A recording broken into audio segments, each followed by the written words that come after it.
Bonjour et bienvenue dans l'émission qui parcourt le temps musical et vous révèle les secrets des plus grands tubes. Et si on replongeait aujourd'hui dans le parfum d'une époque révolue avec le morceau I Was Made for Loving You du groupe américain Kiss. Rock et disco à la fois, glam à souhait et délicieusement kitsch. Formé autour du guitariste Paul Stanley et du bassiste Gene Simmons, le groupe Kiss s'est rendu célèbre par des maquillages osés et des prestations scéniques très abouties esthétiquement parlant. Mêlant le heavy metal au glam rock et au hard rock, Kiss a pourtant signé son plus grand succès avec ce titre rock disco I Was Made for Loving You.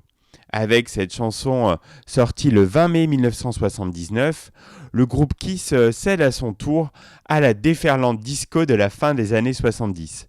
Le succès de la chanson Miss You des Rolling Stones, à tendance disco, précéda de 2 ans celui de I Was Made for Loving You.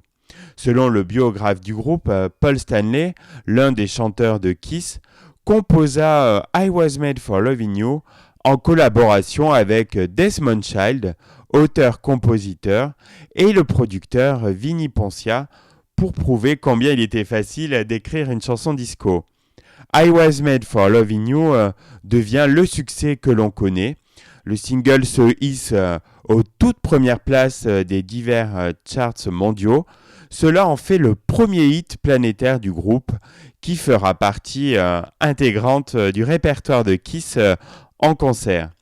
Le succès que rencontra I Was Made for Loving You finit de convaincre Kiss de surfer sur cette tendance en s'orientant vers un style plus disco.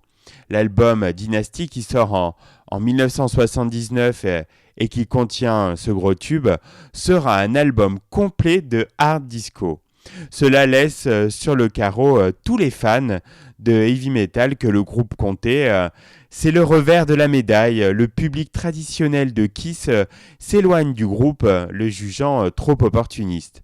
Il faudra attendre 1982 pour que Kiss retourne vers un son plus rock et retrouve son premier public, abandonnant du même coup leur célèbre maquillage.